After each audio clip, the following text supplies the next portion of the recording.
Hello friends, welcome to இனிவே. இங்கே மீன் குழம்பு செஞ்சுருக்குறேங்க. அது எப்படி செய்யலான்னு பார்க்கலாம். அரைக்கிறதுக்கு சின்ன வெங்காயம் எடுத்துருக்கிறேன், அதை போட்டுக்கலாம். 1/4 ஸ்பூன் மிளகு, 1/2 ஸ்பூன் ஜீரகம், கொரகொரப்பாக அரைச்சி எடுத்துக்கலாம். ஸ்டவ் பற்ற வச்சு கடாயை வச்சுருக்குறேங்க. நல்லெண்ணெய் ஊற்றிக்கலாம்.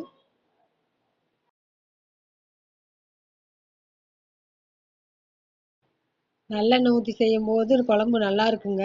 எண்ணெய் காஞ்சிருச்சு, கடுகு போட்டுக்கலாங்க.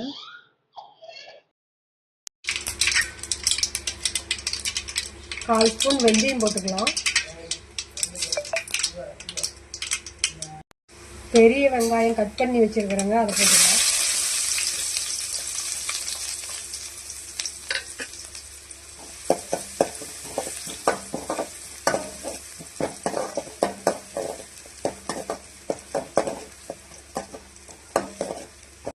பத்து பல்லு பூண்டு போட்டுக்கலாங்க. பெரிய பூண்டாக இருந்தால் தட்டி போட்டுக்கலாம், சின்னதாக இருந்தால் அப்படியே போட்டுக்கலாம்.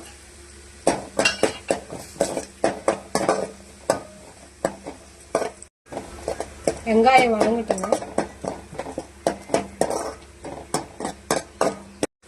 சின்ன வெங்காயம், மிளகு, ஜீரகம், அரைச்ச விழுது போட்டுக்கலாம்.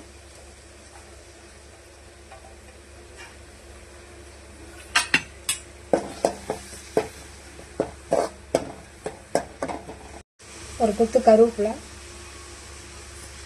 வெங்காயம் நல்லா வதக்கிக்கலாங்க.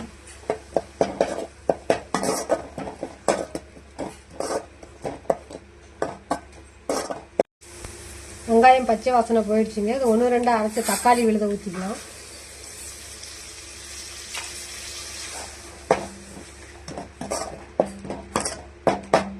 மீடியம் சைஸ் 2 தக்காளி எடுத்து அரைச்சிக்கிட்டேங்க. தக்காளி பச்சை வாசனை போகிற வரையிலும் வதக்கிக்கலாங்க.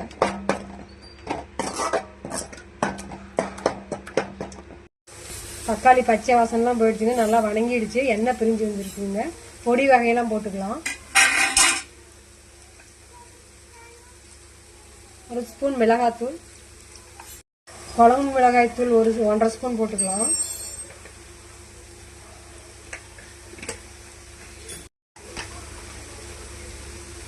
கால் ஸ்பூன் மஞ்சத்தூள்,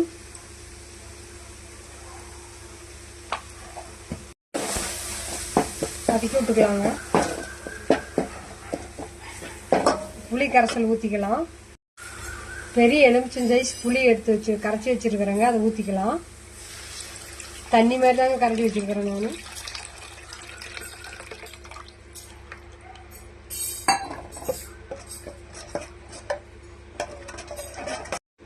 தேவையான அளவு கல்லுப்பு போட்டுக்கலாம்.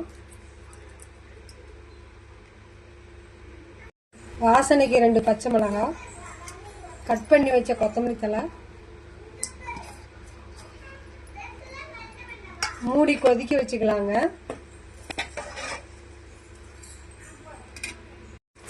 குழம்பு கெட்டியாகி வந்துருச்சுங்க. நம்ம நல்லா கலக்கி விட்டு மீனை போட்டுக்கலாம். பாறை மீன் எடுத்துருக்குறோங்க, போட்டுக்கலாம்.